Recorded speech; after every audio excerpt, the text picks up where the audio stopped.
Isabel. Straight after breakfast, join us, Bev Turner and Andrew Pearce. We're going to take you through till noon.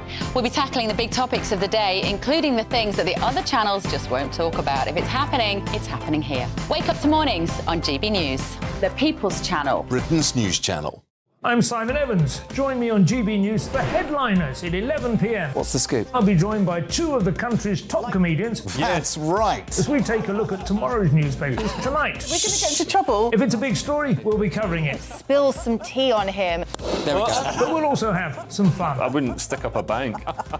My father didn't love me. So anyway. Headliners every night from 11 on GB News, the People's Channel, Britain's news channel. We've got a brand new lineup every Saturday night on GB News. From 6 p.m, I'll give you my unique take on the world today. Then at 7, it's me, Calvin Robinson, with my Common Sense Crusade. New to GB News is the Saturday 5. 5 times the opinion. Join us every Saturday from 8 p.m. as we debate the week's stories. With us 4, plus a special guest. And at 9, of course, it's Mark Dolan Tonight. Brand new Saturday nights on GB News, Britain's news channel.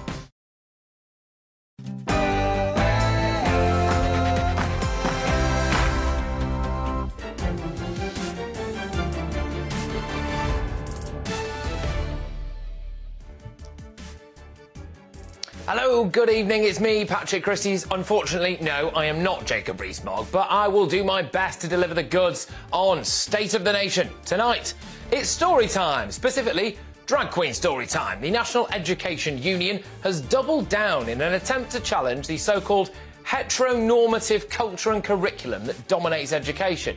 Yeah, all right, good luck with that. And you'd think the wokerati of the People's Republic of The Guardian would have learned their lesson after their own report revealed their founders' links to slavery. Now it seems they may have only conducted their own self-deprecating research to not seem like hypocrites for coming after our royal family, the woke mob trying to get involved with our coronation. It's shocking. And for those of you disappointed that Rees-Mogg is taking some well-earned Easter time off, you will be hearing from a little bit later on, I promise you that. State of the Nation starts now.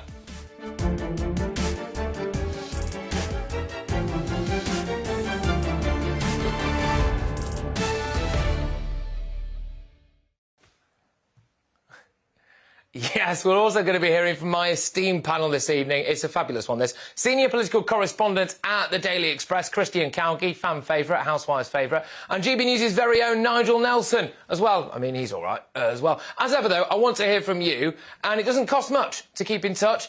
You can get in touch with MailMog at gbnews.uk. Look, I just want to run through and say to you as well that we are going to be covering in a big way that barge story, the migrant barge story as well in Dorset. So we've got it all for you tonight, ladies and gentlemen. That's your appetiser, but right now it's time for your starter with Polly Middlehurst.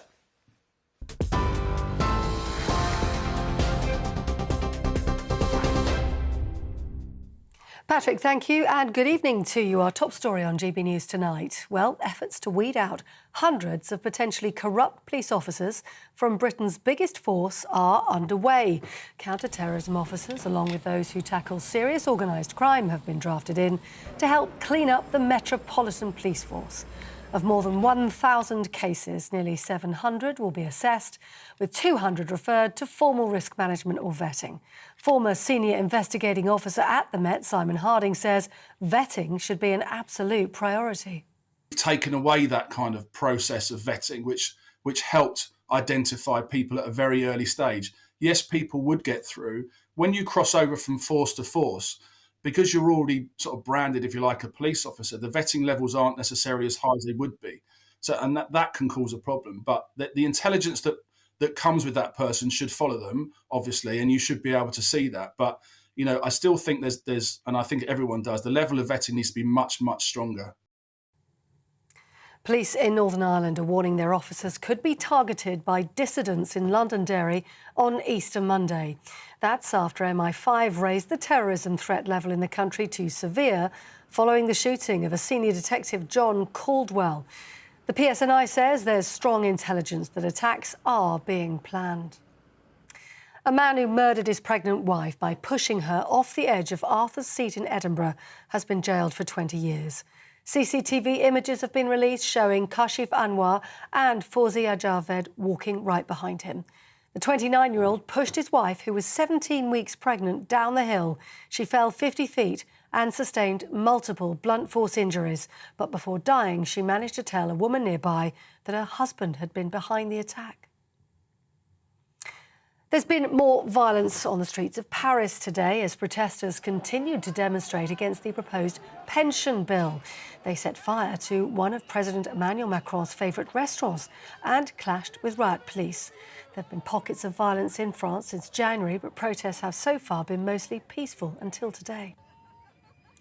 And the King has signalled his support for a search into the British monarchy's historical links with transatlantic slavery.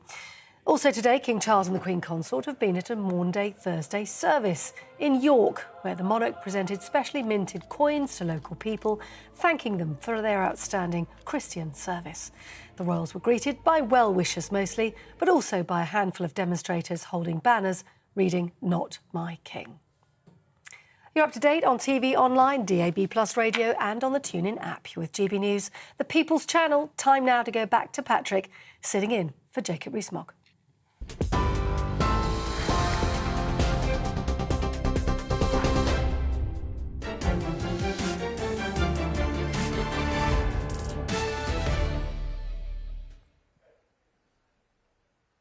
The kids are not all right. What the flipping heck is going on in schools? The National Education Union is currently being led by a man who thinks Britain is a brutally racist state and was elected to his position after a vote that had just a 9% turnout.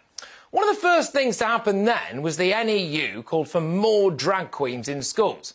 I'm surprised they found the time, actually, what with all the strike action. Oh, and then one teacher was forced to apologise after saying Rishi Sunak supports the murder of trans people. These are the people looking after your kids. Just bear in mind that a few years ago, more than 45,000 children aged between 10 and 17 were sentenced for knife crimes, the youngest of which was actually 4 years old. It was only last year that Department of Education figures revealed 1 in 4 11-year-olds were struggling with basic reading. The big solution appears to be to introduce men in drag to the fray. Presumably, the kids can take a brief interval from shanking each other to stare at someone who performs cabaret at a Soho nightclub. I mean, is this really where we've got to? Like, really? When concerned parents politely ask why there are going to be more drag queens in schools, the response is usually, well, why not? Well, no, I'm sorry, it shouldn't work like that. It wouldn't work like that with anything else, would it? Today's lesson is going to be taught by a robotic parrot. Why? Why not? It doesn't work like that. I've got nothing against drag queens at all. I don't think they're particularly dangerous or anything like that. I just don't understand how this has become a thing. I'm yet to see any compelling evidence to suggest that drag queens are a useful educational tool. The only argument is that apparently some children somewhere seem to concentrate more when a story was being read to them by a drag queen than Sheila from the English department. Well, I mean, I'm not surprised, although I'm not 100% sure it was a story they were focusing on there. Has it really come to this, where teachers are so out of ideas that their only solution is to bring in the drag queen? Now they say that it's important to challenge the heteronormative culture and curriculum that dominates education. Not the crime, the drug use, the domestic abuse, the illiteracy. No, it's the heteronormativity that's the problem. Just want to make the quick point that 75% of teachers are female, by the way, but there we go. And now, we have Channel 4 getting fully grown adults to get butt naked in front of children as part of a show called Naked Education. I'm sorry, but isn't flashing kids a crime? Or anyone, for that matter?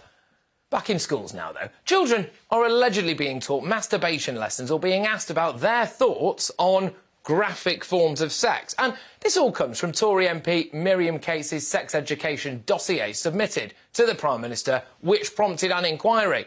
A policy exchange report just released last week showed 40% of schools currently operate a policy of affirming self-identification. So kids go to them and say, maybe I'm a girl. And they go, sure, you're trans. Only 28% of secondary schools are reliably informing parents as soon as a child discloses feelings of gender distress. So they don't tell the parents. We also have graphic, sexualised dance routines being performed by men wearing thongs in front of infant children. Now, look, in a world where you can be anything, why be a man in a thong wiggling your bottom in front of toddlers? I'm sorry, but I just don't think this is that normal. And we shouldn't let a very small but very vocal bunch of questionable fringe radicals normalise this stuff. But of course, I want to know what you think about all of this. Get in touch, email me, mailmog@gbnews.uk. I am now joined by the distinguished journalist and man of spectacular taste. It's Sam Dowler. Look, Sam, is it particularly controversial for me to think that there is no real benefit to introducing a drag queen into a school? Well, I mean, this is. I mean, it's such a touchy subject, and some of the things you said in your monologue, for example, the thongs with the drag queens, that was not in front. It was a picture, some of them doctored, and they were in front of babies, organised by women who want to see a drag show, and you know, and obviously. But you don't think that's weird? Why would you want to do that? Why? No, it's not. This is the drag person that's been employed by these women in order to do that. So, like, a job's a job. And is it though? Yeah, of course. But also that means you can never watch, you know, a 15 film or an 18 film with your baby in the room who doesn't understand anything because it's under one, so it wouldn't understand anything anyway. So I mean, like, if that's what you're saying, that they can't see that, then they can't see any movies, they can't see any. If you can't see any theatre, you can't take your baby anywhere. Do you think if the schools thing is, as you've rightly said, different to that performance, right? But going in on schools now, then, do you think if a parent said, "Look, why is there a drag queen you know, reading to my kids in school," or whatever else, do you think them having a concern about that would make them transphobe? No, not at all, because drag queens and trans women are two completely separate entities. I mean, there's a dragphobe.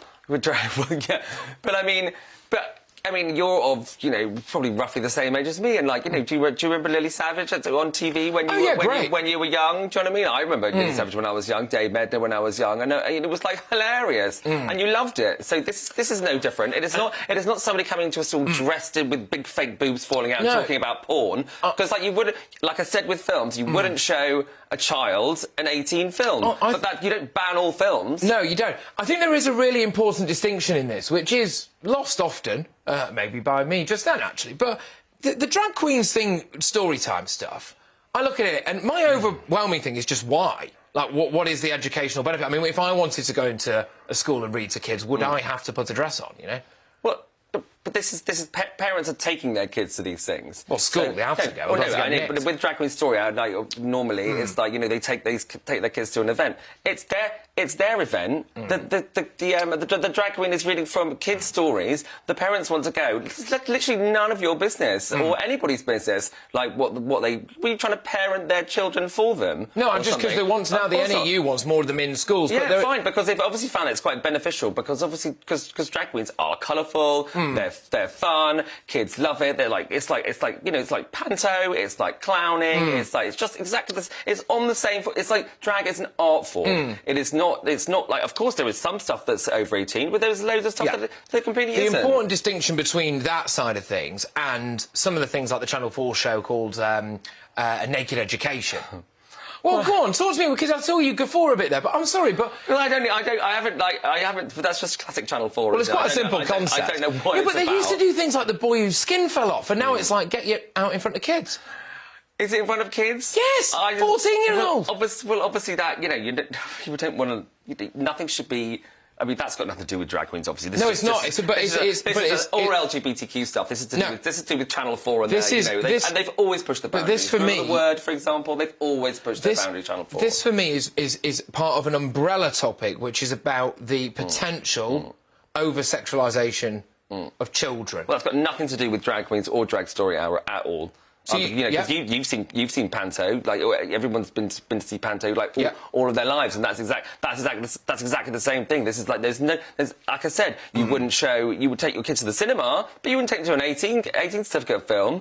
So it's exactly the same as with drag. Like there's where my sister lives in Barnstaple in Devon. There's a drag club there, and I've been down there, and she was like, oh, I want to bring my daughter, who's 11, and so I asked the manager, and he was like, no, it's not appropriate for 11-year-olds, so therefore they couldn't come. That's it. People can manage themselves. I mean, stop trying to manage other people's lives for them. That's the whole thing. Look, I absolutely take on board the very important distinction between someone coming into school and reading a children's book. Again, I want to emphasise, my main concern with that was just like, why? What's the educational benefit? Who knows? If it seems to work for them, then it works. I get that. The other side of it, though, is more about, I think, the fringe minority, and it is a very vocal fringe minority of, it would appear to me, quite radical members of the National Education Union who are keen on pushing very radical ideas onto kids. For example, the non-binary side of things, they're not telling the parents, and then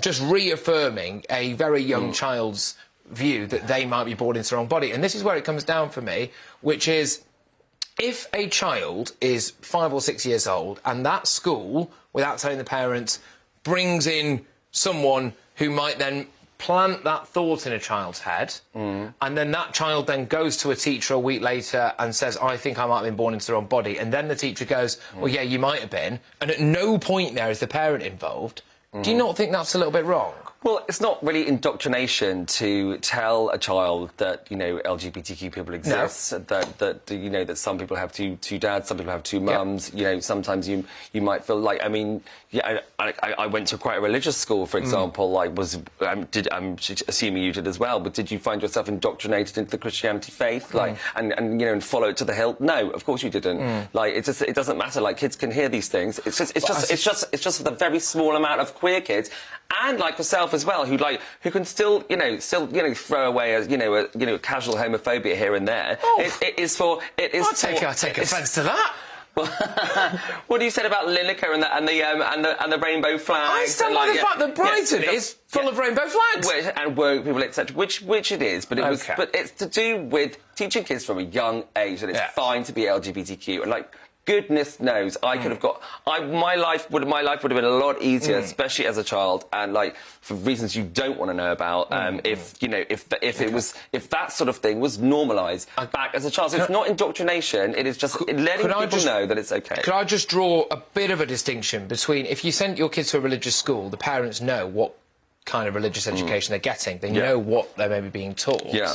They wouldn't, according to the policy exchange anyway, be told that their child had expressed concerns about gender dysphoria. Do you think that it is reasonable for parents to at least know about that? Yes, I do. I mean, I spoke to a friend of mine the other day whose child is 11 years old, and you know, and she has.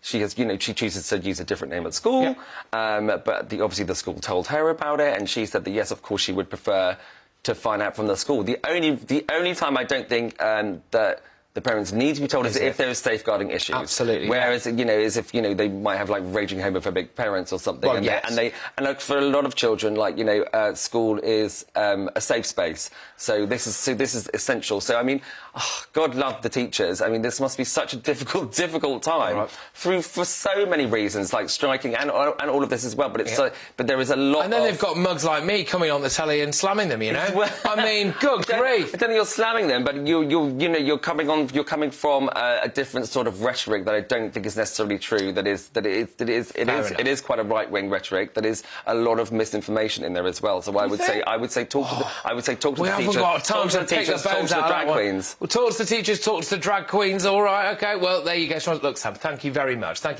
you. Right, that was, of course, Sam Dalloway. I believe we. Oh no, here we go. Dr. Mary Boosted, Joint General Secretary of the NEU, said inclusive teaching is essential for students who are LGBT, trans or non-binary, and has also been shown to bring many benefits for all students. She added, the government is seriously failing to support trans people, which means the creation of LGBT plus spaces and networks in schools and colleges is now more necessary. Don't forget to let me know what you think. We've kicked right off early doors here, haven't we? Mailmog at gbnews.uk. Coming up, though, would you fancy living on a barge in Dorset? Sounds all right, doesn't it? Not quite as it seems. And, of course, you will be hearing from Jacob later on in the show, so you'll want to stick around for that.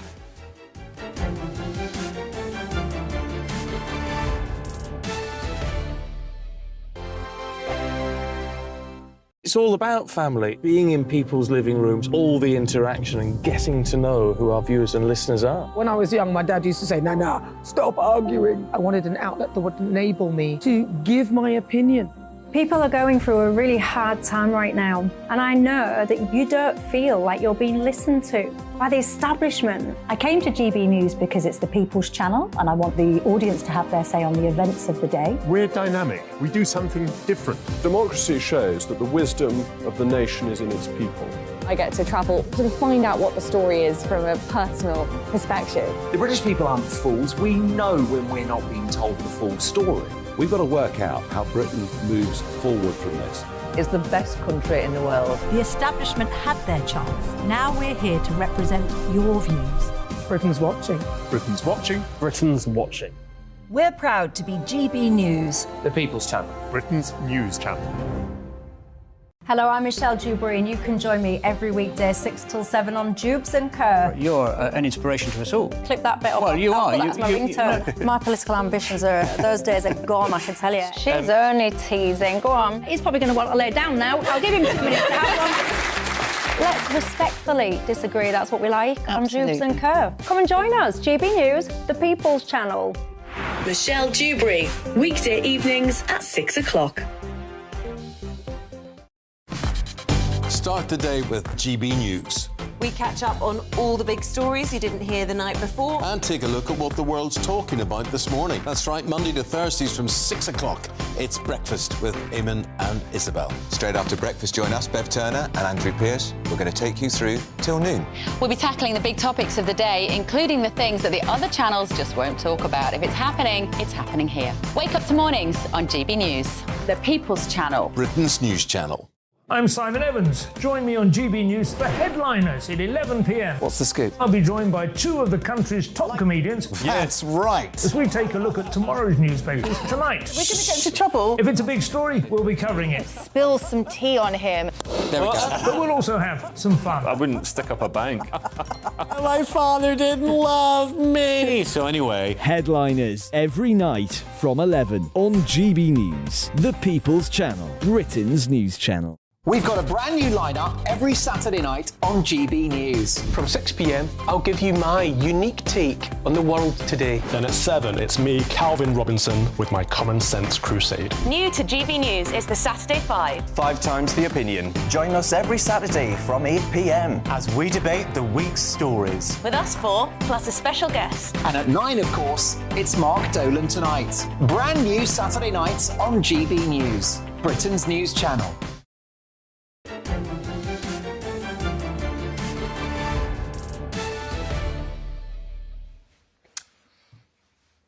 Welcome back. I am not Jacob Rees-Mogg, but this is State of the Nation. And you've been getting in touch with your thoughts. Yes, absolutely. So we're going to go to Nikki. Fantastic stuff. Says, drag queens are not only reading children's books, they are reading their own books. Oh, well, I mean, when will it end? They're pushing gender theory on young kids. Look, that is a concern for a lot, but that's kind of the point, really, isn't it? Is that a concern for people? Bobby says, why do the woke want to rewire our children? Look, Bobby, this was kind of a point that I was making earlier on, which is either it's all very innocent, sweetness and lie, or it could be a concern that a thought is being planted in a child's head, that is then being allowed to grow, the parents aren't being told about it, and is that damaging? Of course, people would say, well, it's not damaging at all, what's wrong with that?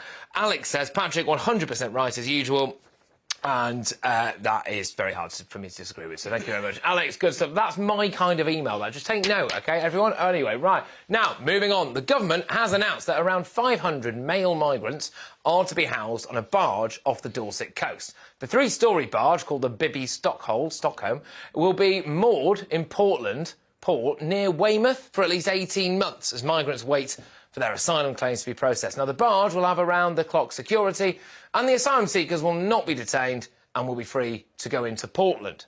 Local councillors and charities have opposed the idea, saying that it would be entirely inadequate to house vulnerable people, denying them of their dignity, support and the respect that they deserve. But bearing in mind that they are not being detained and they are free to explore the local area, which you're seeing on your screens right now, I'm not too sure what all the fuss is about. Looks very pleasant, if you ask me. Look, there are the paddle boards and everything. Apparently, the snooker tables, there's a gym. Well, look, to unpick all of this, I am joined by my distinguished panel. I've got Christian Cowgie of the Daily Express and GB News' very own Nigel Nelson. Christian, I have been laughing a lot at MPs who've been asked, would you live on this barge? Would you live on this barge? And they've gone, well, I think I would. Just say no, and the reason why it's a no is because it's supposed to be a deterrent. Well, exactly. Although I went to university in Hull, so I think it looks better than my halls of residence did for 3 years. You're absolutely right. It's designed to be a deterrent. It's not working. We had I think we had about 80% the full capacity of the barge arrive yesterday, so that's now full. My belief is, firstly, it is a deterrent compared to the hotels. Yeah.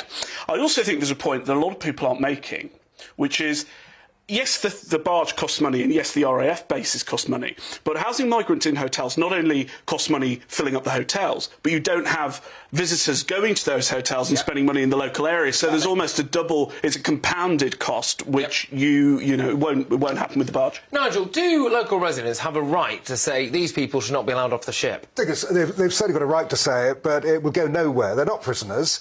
They're not convicted of any crime. These people are asylum seekers, and they're entitled to come and go more or less as they please. Now, whether this is a deterrent or not, at the moment, the Immigration Minister, Robert Jenrick, he's saying, oh, it's very basic, this will deter people from crossing the Channel. The whole immigration policy is completely contradictory. We've got Suella Braverman going to Rwanda and telling us the accommodation there is so wonderful that she'd like to incorporate the decor in her own home. Yes, now, on the basis of that, where's the deterrent there? Why not get a boat across to Dover, get a free flight over to Rwanda if it's so good? Yeah, exactly. I mean, we were just watching on the screen there some pictures of the gym. It's got a rowing machine. There'll be a joke in there somewhere. I will not make it. And but look, I mean, supposedly, if this isn't now a deterrent at all, which, I mean, if anything, if today's arrivals are anything to go by, then it isn't. What else can the government do short of just building a massive wall in the Channel? Well, this is the problem that no one seems to confront, is as easy as it is to point the finger at our government and say what you're doing isn't working, things have fundamentally changed globally over the last couple of years. Countries across Europe and the developed West are struggling with this problem, Europe especially. And yes, they can point at Australia and say these sort of stop-the-boat deterrents did work. Australia is quite different to Britain. I mean, it's much further away from anywhere else, for one thing. Yeah. So I just think we need to start questioning, are any policies actually going to stop the hundreds of thousands that are being displaced increasingly from war and climate? Which they could. I mean, look, there are three things we can do. The first thing is we reduce the waiting list for asylum applications so we can process them more quickly. Does that not mean just waving more through, then? No, not at all. It just means hiring more staff to actually process them. The second thing is to renegotiate our returns with the EU that we lost because of Brexit. There's not an attack on Brexit, it was just a consequence of it. I mean, people obviously say that wasn't particularly working to begin with. Well, but we then renegotiated a new deal. We're out of Europe. We can do a new deal. The biggest thing, the most important thing, is to change the asylum system so these people do not have to claim asylum once they're physically in Britain. They've got to be able to do it elsewhere, because that's the draw that's taken them to Calais and bringing them across the Channel. Yeah, indeed. I mean, do you think that the human rights of the people of Dorset, Portland in particular, are actually being treated as second-rate? So the human rights of people, bear in mind, it's young single men, OK, so we know that about them, all of them, and they will be allowed to roam free in the area. Is that a serious detriment to the human rights of the people who are already living in that area? Well, it's very interesting. I think we can't take all of the proposed sort of new settlements, all the RAF bases, former prisons, barges, together, because it's very different. If one is near a major conurbation, that is going to support the residents of those hotels and barges and RAF bases better than if the only local place for miles is a tiny 200-person village full of pensioners and one pub and one corner shop. What I find very interesting is that we seem to have a government that rolls over to protesters when it comes to housing, wind farms, solar farms, reservoirs, but on on this occasion, they've completely railroaded the process through. They have to. do, Well, see, now this is the other point of it, isn't it? Because they do have to go somewhere, and even if it's got a sniff of being a deterrent, at some point you have to have something that looks a bit like a barge or a bit like a prison or an RAF base or whatever, somewhere in the country. In your opinion, do the people of Dorset have to suck it up? Well, I mean, the whole thing is, because they have to go somewhere, everywhere you put migrants, people object to it. I know, for instance, down at Eastbourne, they've got 5 hotels along the seafront. The locals object to that, understandably. You just quickly on that, very quickly on that, you've said there that wherever you put these bases, then people would disagree with it. Yes. Well, I'm sorry, does that not mean that there would be mass support for turning the boats back, then? Well, how do you turn the boats back? Tow them back. How do you turn them back? How do you physically turn a little dinghy back, with a destroyer or something like that, and sink them? You can't do that. Secondly, we're turning them back to France. They're not France's problem. These people have come through France and a number of other countries to get to Britain. All right, good stuff. Look, thank you very, very much. That was great stuff. That's OK. Well, that was obviously my distinguished panel. And don't forget, you need to let me know what you think as well. mailmog@gbnews.uk. Still to come, the People's Republic of The Guardian are at it again. Stick around to find out what they've done now. And, once again, don't forget, Mr Rees-Mogg himself will be making a special guest appearance on his own show later this evening. For those of you who are getting sick of me, I don't write the auto key. Thank you very much, whoever does.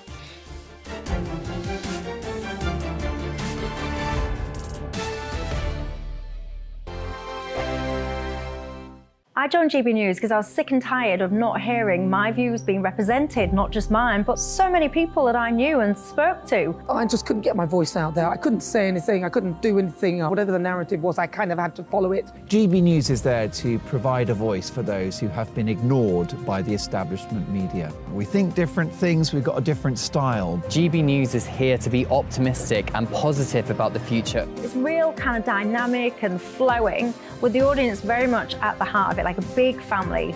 Here at GB News, we talk about the things that matter to you. Hearing the voices from right across our towns and cities, especially our towns. All sides of the argument represented with a heavy dose of opinion. We're on a mission here to make a difference. And the GB News family really is here for you, and whatever time of day you can watch or listen. Britain's watching. Britain's watching.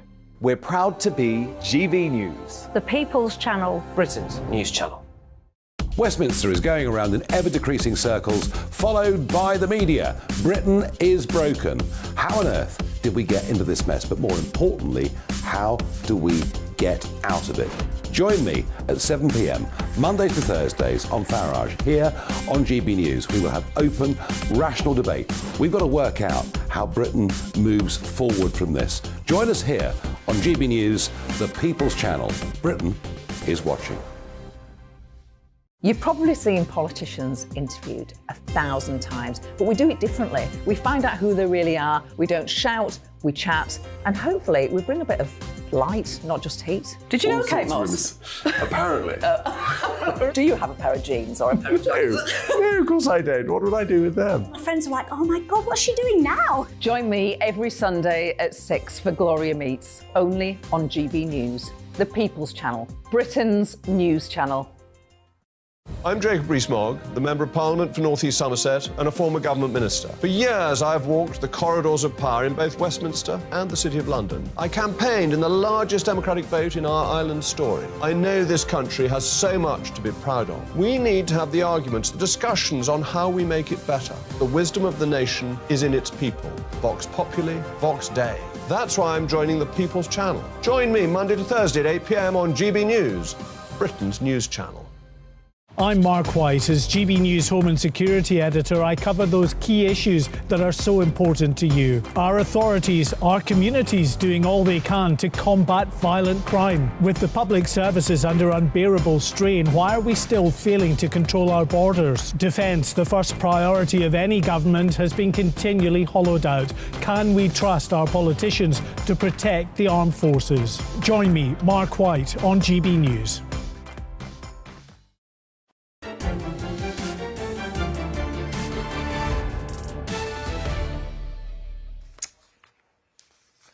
Welcome back to State of the Nation. I'm still not Jacob Rees-Mogg. We've been getting in touch, though. Thank you very much, everybody who has been emailing me. Peter says, good name, Peter, we have many islands off the coast of the UK. Why don't we build a processing centre on one of the islands? It would keep the public safe and stop the migrants from disappearing into the general population. And surely it would be cheaper than hotels or barges. Peter, I can't help but wonder when, if ever, we are going to get the figures, the amount of people who've absconded. And also, as well, one thing I would just bear in mind that, yes, whilst we want to make sure that all of the children who genuinely do come over are well protected as well, when you do bear in mind that quite a lot of the people who say that they're under the age of 18 are not necessarily under the age of 18, some of those figures about children who've gone missing, not quite right. Jill says, every migrant that comes on a boat without documentation is illegal. It's just strong stuff from Jill. Jeff says 99% of them are illegal and not coming from a war-torn country. Not a lot of chlorine in the swimming pool this evening, ladies and gentlemen, but there we go. OK, fantastic. Right, in a mighty act of self-defeating wokery, The Guardian announced that they have plans to begin a restorative justice programme worth £10 million just last week. So as Mr Rees-Mogg said last week, who's he? Anyway, it's good to see this nonsense reach the natural conclusions of its own logic, self-cancellation. But today, The Guardian reported that they'd reached out to Buckingham Palace about the monarchy's history of engagement with the slave trade. And the Palace released a statement signalling their support for more research into the matter. Some call that a capitulation. But, dare I suggest The Guardian may well have had this investigation into the Palace well prepared and were sure to release it only after the investigation into their own history was finished first. Surely not. Surely. What a conspiracy theory that is.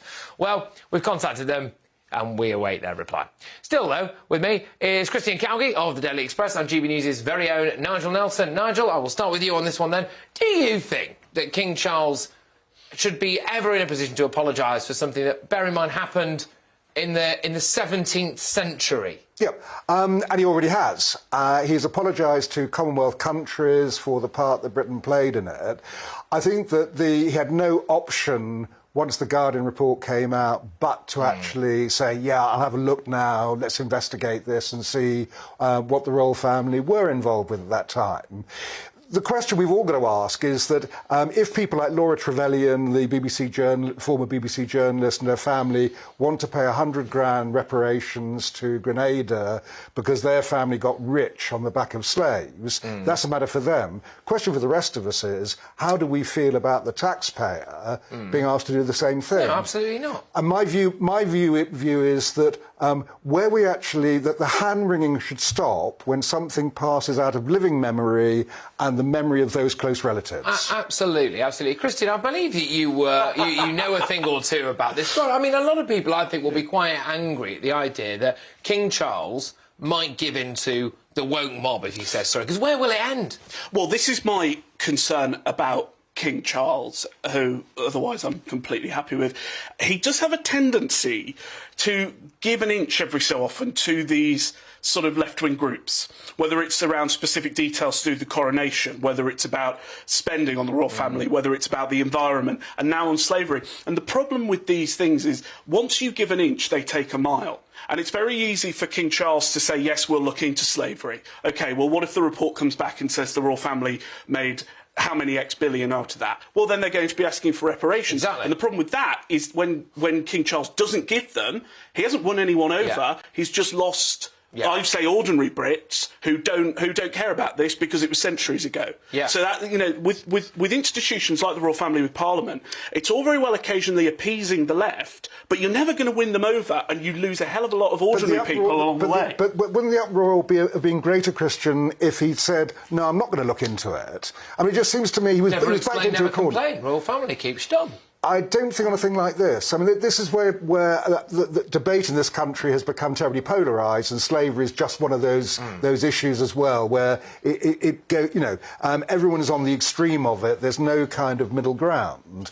So I think Charles is right to do what he's doing. I'm just not sure that there is allowed to be a middle ground, because what Charles is trying to do now is occupy that middle ground, isn't he? He's saying, well, I welcome an investigation into it. So there'll be some kind of investigation, and I believe, as Christian says, then, there'll be some evidence that there was some involvement, clearly, because of that particular time in history. It's almost certain, yeah. Yeah, exactly. Yeah. And then what? And then this is it. And then he's welcomed an investigation. And you've lost the people who opposed the investigation, and you've lost the people who wanted the investigation and wanted you to pay reparations. It's lose-lose. Well, should we maybe pay for those reparations by getting getting people who are descended from Vikings or the Romans to do the same for us. This is the problem. I mean, how far back do you go? I mean, do we burn Holbein's picture of Henry VIII because he used to chop off the heads of his wives? Yeah. Well, also, we don't approve also, of. let's remember the fact this country nearly bankrupted itself, stopping most of the global slave trade. Right, my parents, I think, were still paying off that debt as taxpayers. We've only just finished paying off that debt.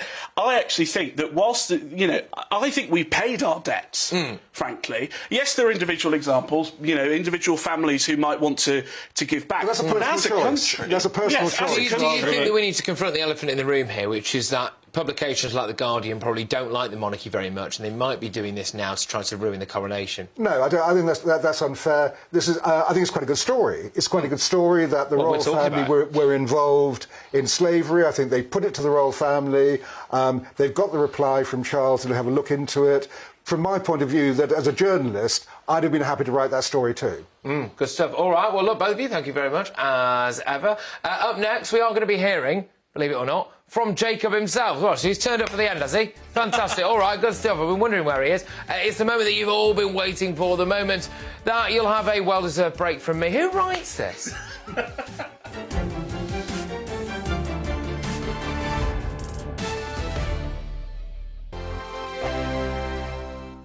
Monday to Thursday nights on GB News. At 6, it's Dubes & Co. 7 o'clock, Farage. At 8, join Jacob Rees-Mogg. And at 9, Dan Wootton Tonight, followed by headliners on TV, radio and online. This is GB News. First and foremost, I am a GB News fan, and I was before I was working here. Just love the fact that we're asking the questions that a lot of establishment media won't ask. With a bit of a twist, we not only want to inform you, but we want to keep you entertained. It's worth the drive because you get in and the team's all ready and waiting, they're itching to go, and it's a proper little family. GB News is the People's Channel. It's the audience that makes the programme sing. We're giving our viewers and our listeners a voice. I see the thousands of your letters, tweets, emails, you name it, coming in. Britain is broken. How on earth did we get into this mess? But more importantly, how do we get out of it? The establishment had their chance. Now we're here to represent you. It's time for something different. It's time for GB News. I'm very patriotic. I believe in Britain.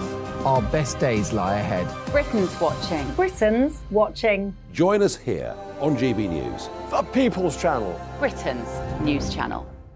Join me, Patrick Christie's, Monday to Friday, 3 till 6. We tackle the day's news agenda like you've never seen before. It's high tempo, high octane, the most controversial topics, and the best guests. You will not be able to take your eyes and ears off it. I'm not afraid to ask the questions that you really want answered. 3 till 6 p.m, Monday to Friday on GB News, the People's Channel, Britain's news channel. GB News has its own late-night paper preview show, Headliners, where comedians take you through the next day's top news stories. You don't have to bother reading the newspaper, we've got it covered for you. Headliners, every night at 11 p.m, and repeated every morning at 5 a.m. We won't send you to sleep like some of the other paper review shows out there. GB News, the People's Channel, Britain's news channel. Join me, Camilla Tominey, on Sunday mornings from 9:30, taking the politicians to task and breaking out of SW1 to see how their decisions are affecting you across the UK. Bursting the Westminster bubble every Sunday morning, only on GB News, the People's Channel. Britain's watching.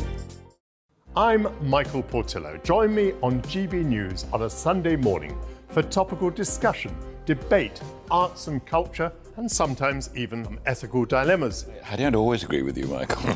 Michael Portillo, Sundays on GB News, the People's Channel, Britain's news channel.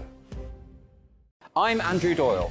Join me at 7 o'clock every Sunday night for Free Speech Nation, the show where I tackle the week's biggest stories in politics and current affairs with the help of my 2 comedian panellists and a variety of special guests. Free Speech Nation, Sunday nights from 7 on GB News, the People's Channel, Britain's news channel.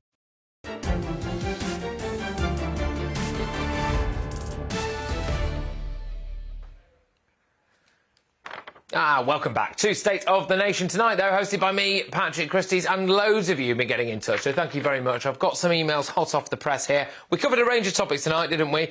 This one's from Gary, and it's in relation to the topic that we had last, which was about this barge off the coast of Dorset. Locals aren't happy. The questions are, well, it's got to go somewhere, or something like this has got to go somewhere. If you don't want it in your area, then why should somebody else have to do it? But, of course, massive safety concerns, issues with local public services. Of course, Gary says it's pretty clear the Tories have no intention of stopping the illegals.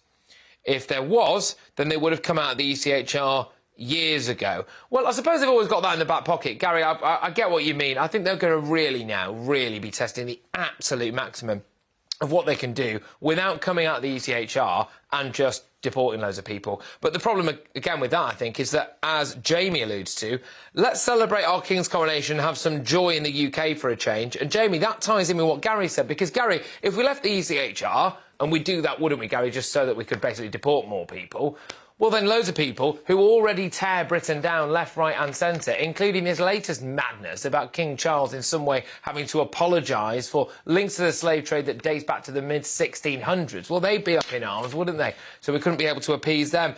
Belinda, one last one, says perhaps it's yet another way of stealing money from Britain, and that is if the taxpayer has to pay reparations as a result of the monarchy's historic links to the slave trade, if indeed there are that many. Now, we promised you Jacob Rees-Mogg, and we're going to deliver the goods like I said we would. Here is him talking about the importance of Easter and Maundy Thursday. Maundy Thursday, a much revered day in the Christian calendar, was the day when our Lord washed the feet of his disciples and gathered for the Last Supper. It is celebrated across the world by Christians of all denominations. To learn more about the meaning of this holy day and the annual sacred practices commemorating it, here with me now is the parish priest of St Patrick's Church in Soho, Father Alexander Sherbrooke. Father Alexander, thank you so much for coming in. Most people know about Maundy Thursday because of Maundy money, and they previously seen the Queen give out Maundy money, and they'll now see the King do it. But why is it of such importance in the Christian calendar? Firstly, it starts the great Easter Triduum. Tomorrow we finish Lent and we start the Easter Triduum of the days of Holy Thursday, Good Friday, the Easter Vigil and Easter Sunday. So it is the beginning of the mystery of mysteries. It's the beginning of where we celebrate the heart of our salvation. And in that Last Supper is contained the institution of the Holy Eucharist, the Mass as we know it, and also the ordination of the priesthood. So you have in this simple meal, this Passover meal, two absolutely central moments in the Christian journey in the Catholic Church. And how does it establish the sacrament of the Eucharist? Where does that come, and what is the essence of that? It is that the Lord gives a new interpretation to the Passover meal. There is the eating of lamb, there is the drinking of a cup. But in this meal, this Last Supper, he says, he takes the bread and said, this is my body. He takes the wine and he says, this is my blood. And in that moment, we believe that the Eucharist, the Mass, is instituted. And that gives us a radical newness and a new beginning. And it's a sacrifice because his body is given up, he dies the next day, and his blood is shed. So it is like the sacrifices that you have in the Old Testament, but of sheep and goats. It indeed, it is, yes. Yes, but it is, for us, it is a bloodless sacrifice. But for him, it is the sacrifice of Calvary. It is a sacrifice of the pouring forth of the wine, the blood, and the water, which, of course, takes us very close to what we know as Maundy money. And also the establishment of the priesthood. So the 12 disciples are there. He knows that one of them will betray him. He says that one of them will betray him. But the others become the beginnings of the priesthood. They do indeed, yes. So for priests, today, Holy Thursday, it is our day. It's a day that we give thanks to God for our ordained priesthood. It's also the day that we reflect upon how we've lived it, and we ask for greater fidelity and zeal as we go forward into the new year. And as the priest, you are the representative of Christ in carrying out the sacrifice of the Mass. But therefore, Maundy Thursday, you have to do this in a pretty hands-on way. You will actually be washing people's feet tomorrow. Indeed, indeed, indeed. And that connects so many different things, because at the beginning of the meal, the Lord says, I give you this new commandment. And the word maundy, as many will be aware, is from the Latin mandatum, a new commandment, the commandment to wash the feet. So every priest celebrating this particular Mass, which known as a Mass of the Lord's Supper, will literally go to wash the feet of 12 people who will be gathered on the sanctuary. And is this quite a difficult thing to do? Because there you are in your parish of St Patrick's in Soho, you've got 12 people who have their feet washed.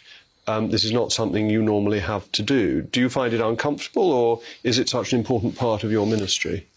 In truth, it's something which is very beautiful, because it takes you both to the very heart of what our Lord does, because as an ordained priest, you are known as an alter Christus, that it is as Christ that you go to the altar to celebrate the Holy Mass, and it is in this moment that you go to wash the feet of the 12 disciples.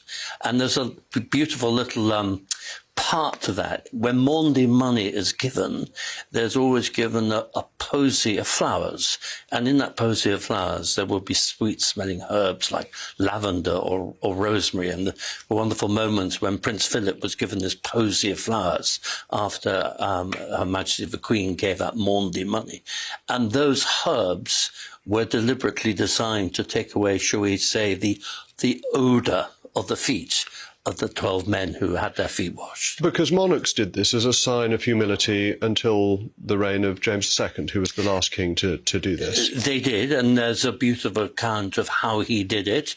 They say that he did it most tenderly and humbly, and then very deliberately he kissed the feet of the 12 that he had washed. And this is a sign of humility, and of Christ's humility, that those who wish to be first must become last, and that if you wish to lead, you must serve. It's that, but it's also probably a little bit deeper than that, because at the heart of the Lord's Supper is the call, I give you a new commandment, to love as I have loved you. Now, the action of love in our world is deeply conditional. So, for instance, when the Lord goes to wash the disciples' feet, he goes to Peter, and Peter, who's that sort of archetype of us, said, no, I'm all right, leave me alone. And our Lord says very clearly, if I do not wash your feet, you can have no part in me. In other words, the journey of love is more than just an action of being kind to your neighbour. There's something deeply holy in this. That the love that the Lord wants to give us and gives us when he dies upon the cross is so deep and so mysterious, it's very difficult to experience it in our world. And that's why, in some ways, the poor have often been brought into this central drama, because it is the poor who can teach us much more beautifully than living in fine palaces and houses what it means to receive and to give love. And I think one of the most beautiful parts of my journey as a priest is that I was always very privileged to spend a lot of time with Mother Teresa and worked with her in different places. And it's always a very powerful story in Addis Ababa in Ethiopia, where Mother said that the poverty that she met there was worse than she saw it in Calcutta. And there was this enormous attic of a dormitory, probably 200, 250 people there. And often every night, 3-4 people died. Terrible poverty. And Mother said to one of the sisters, said, never forget, sister, the privilege that it is yours to be here.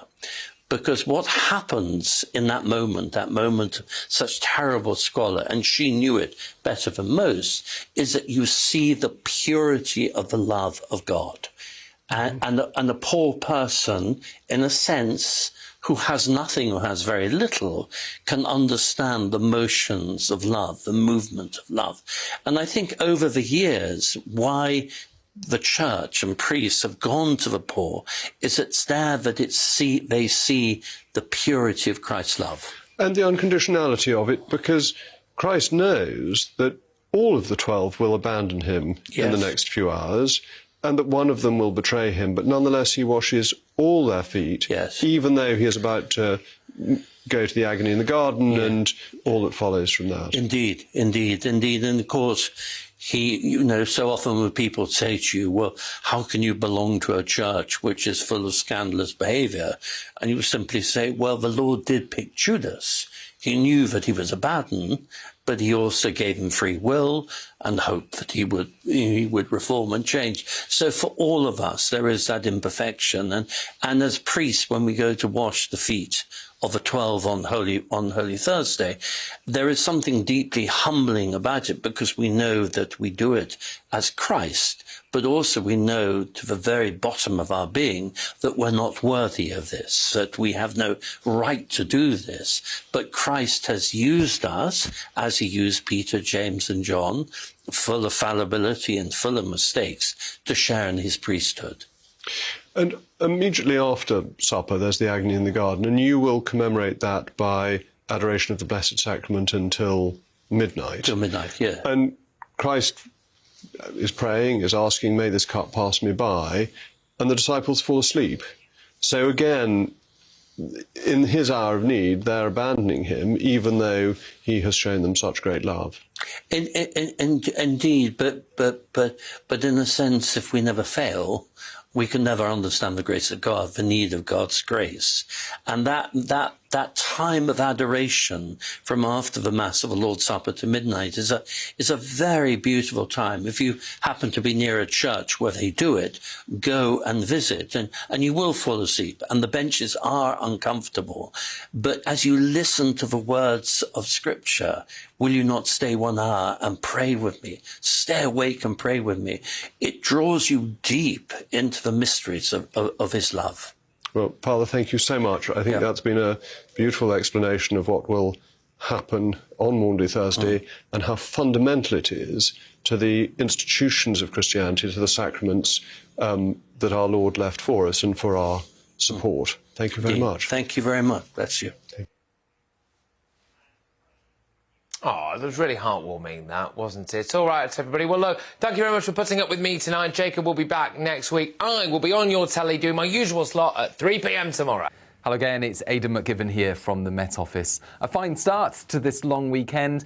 Showers on Thursday, easing to warm sunny spells for Friday, Saturday and into Sunday, but some rain comes along Sunday night and into Easter Monday. But for the time being, weather systems are clearing away. Showers easing on Thursday evening and a ridge of high pressure building across the UK lead us into that fine weekend. So Thursday evening, a few showers remaining into the east, but they disappear eventually. Rain taking a bit longer to clear from Shetland, I think, but even here it does disappear by dawn. A lot of cloud remaining in the North Sea. That will affect the east at times through the weekend. Otherwise, it's lengthy clear spells. A touch of frost to begin things on Friday morning, but actually some mist patches as well. And once the sun gets to work, those mist patches will lift, temperatures will rise, and by the end of the morning, most places are going to be with warm, sunny spells. One exception, the east coast, where there will be some mist and low cloud returning during Friday afternoon. That will keep temperatures held back, 11, 10 Celsius on the North Sea coast. But where we've got the sunny spells elsewhere, 15 or 16 Celsius entirely possible. Some fair weather cloud will bubble up, especially across, say, the hills of Wales, parts of Northern Ireland as well. Otherwise, for most, it's a fine day on Friday and another decent day on Saturday as well. Again, some mist and low cloud into the east coast, and we'll wake up to that on Saturday morning, I think. We'll keep things frost-free here, but a frost likely elsewhere where we've got those lengthy clear spells overnight. Some fog patches first thing once again. However, Saturday is looking like a cracking day. Plenty of sunshine up and down the country. Again, a bit of an exception there for the North Sea coast. Some mist and low cloud at times. Breeze from the North Sea will make it feel cool here. Otherwise, it's looking largely dry, bright and settled through the Easter weekend. That is until Sunday night and into Monday, when a spell of rain moves through, clearing to showers. Coming up this week, a very special GB News Easter programme. We are invited during this short time to enter into the passion, death and resurrection of Jesus Christ. It's an invitation to take part in the most important part of the Christian life and explore the meanings of charity and faith. Happy Easter. Alleluia. The meaning of Easter with me, the Reverend Calvin Robinson, this week on GB News, the People's Channel, Britain's news channel. It's all about family, being in people's living rooms, all the interaction and getting to know who our viewers and listeners are. When I was young, my dad used to say, "No, stop arguing." I wanted an outlet that would enable me to give my opinion. People are going through a really hard time right now, and I know that you don't feel like you're being listened to by the establishment. I came to GB News because it's the people's channel, and I want the audience to have their say on the events of the day. We're dynamic. We do something different. Democracy shows that the wisdom of the nation is in its people.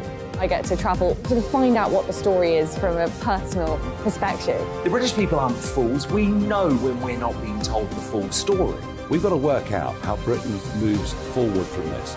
Is the best country in the world. The establishment had their chance. Now we're here to represent your views. Britain's watching. Britain's watching. Britain's watching. We're proud to be GB News. The People's Channel. Britain's news channel. Hello, I'm Michelle Dewberry, and you can join me every weekday 6 till 7 on Dubes and Kerr. You're an inspiration to us all. Clip that bit up. Well, you are. That's my ringtone. My political ambitions those days are gone, I can tell you. She's only teasing. Go on. He's probably going to want to lay down now. I'll give him 2 minutes to have one. Let's respectfully disagree. That's what we like on Dubes and Kerr. Come and join us. GB News, the People's Channel. Michelle Dewberry, weekday evenings at 6 o'clock. Start the day with GB News. We catch up on all the big stories you didn't hear the night before. And take a look at what the world's talking about this morning. That's right, Monday to Thursdays from 6 o'clock. It's Breakfast with Eamon and Isabel. Straight after breakfast, join us, Bev Turner and Andrew Pearce. We're going to take you through till noon. We'll be tackling the big topics of the day, including the things that the other channels just won't talk about. If it's happening here. Wake up to mornings on GB News, the People's Channel. Britain's news channel. I'm Simon Evans. Join me on GB News for Headliners at 11 p.m. What's the scoop? I'll be joined by 2 of the country's top comedians. That's right. As we take a look at tomorrow's newspapers tonight. We're going to get into trouble. If it's a big story, we'll be covering it. Spill some tea on him. There we go. But we'll also have some fun. I wouldn't stick up a bank. My father didn't love me. So anyway. Headliners every night from 11 on GB News, the People's Channel, Britain's news channel. We've got a brand new lineup every Saturday night on GB News. From 6 p.m, I'll give you my unique take on the world today. Then at 7, it's me, Calvin Robinson, with my Common Sense Crusade. New to GB News is the Saturday 5. 5 times the opinion. Join us every Saturday from 8 p.m. as we debate the week's stories. With us 4, plus a special guest. And at 9, of course, it's Mark Dolan Tonight. Brand new Saturday nights on GB News, Britain's news channel.